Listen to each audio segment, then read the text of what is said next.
রূপান্তরের সত্যের আজকের এই পর্বে সবাইকে স্বাগতম।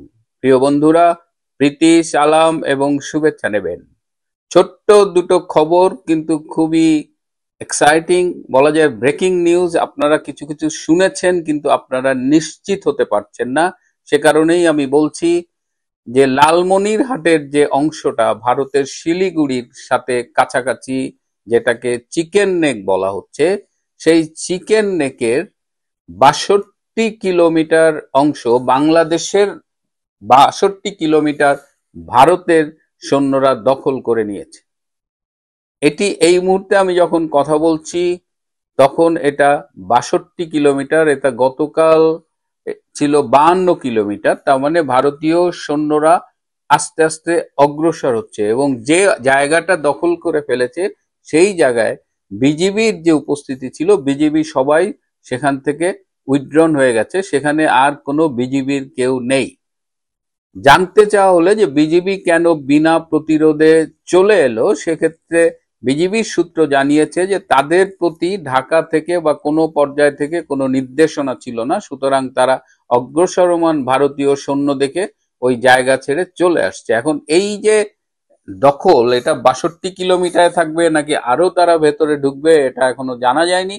তবে বাংলাদেশের এই এই যে ভারত দখল করেছে, তার বাংলাদেশ সরকার কি করছে, ইউনূস কি করছে, আমি যতদূর জানলাম যে তারা এখন বিভিন্ন চ্যানেলে চেষ্টা করছে, ভারতের হাত পা ধরছে যে এই কাজটা না করুক, তারা যেন আবার ফিরে যায়, বাংলাদেশের জায়গাটা ফিরিয়ে দেয় এবং তারা যেন ভারতের সীমানায় ফিরে যায়। ভারতের কর্তৃপক্ষের কাছে বাংলাদেশ হাত পা ধরে কান্নাকাটি করছে বলা যায়, যেহেতু আমাদের ৫০ লাখ সৈন্য সেই জামাতে তাহেরের, আমরা ৪ দিনে কলকাতা দখল করি, আমাদের রাওয়ার সেই হুমকি ধামকি এখন তাদের খুব দরকার হয়ে পড়েছে। কারণ ভারত এই যে ৬২ কিলোমিটার, এটা যখন অন এয়ার যাবে তখন এটা কত কিলোমিটার হবে, 65 বা 70 আমি জানি না, কিন্তু আমাদের যারা ভারত বিরোধী সেই সৈনিকেরা ছিল এবং rava please act very quickly and save our land, এই জায়গাটায় এখন মানে আমরা আমরা তো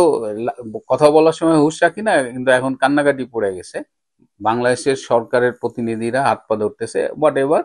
আরেকটা ছোট্ট খবর, আপনারা জানেন যে বর্তমানে মালয়েশিয়ায় অবস্থানরত একজন ইসলামী বক্তা জাকির নায়েক, তাকে খুব ঘটা করে বাংলাদেশে আনতে চেয়েছিল এবং তিনি আসবেন, যে কোনো করেই তাকে আনা হবে। কিন্তু সেখান থেকে ডক্টর ইউনূস সরকার আবার পিছু হটেছেন। কেন পিছু হটেছেন? কারণ আপনারা জানেন যে ভারতীয় সরকারের মুখপাত্র রণধীর জয়সওয়াল তিনি বলেছেন যে জাকির নায়েক, যেহেতু জাকির নায়েক কিন্তু ভারতে ওয়ান্টেড, তাকে পাইলেই গ্রেপ্তার করে বিচারের আওতায় নেওয়া হবে। বলা হয়েছে যে জাকির নায়েক যদি বাংলাদেশে আসে তাহলে বাংলাদেশ সরকার যেন জাকির নায়েককে ভারতের হাতে তুলে দেয়। এটা যে রণধীর জয়সওয়াল মুখে বলেছে তা না, পররাষ্ট্র মন্ত্রণালয়ের কাছে ভারতের পক্ষ থেকে লিখিতভাবে জানানো হয়েছে এবং বলা হয়েছে জাকির নায়েক বাংলাদেশে আসলে তাকে যেন ভারতীয় সরকারের হাতে তুলে দেওয়া হয়, আর যদি তুলে না দেওয়া হয় তাহলে ভারত প্রয়োজনে নিজেরাই জাকির নায়েককে বাংলাদেশ থেকে নিয়ে যাবে।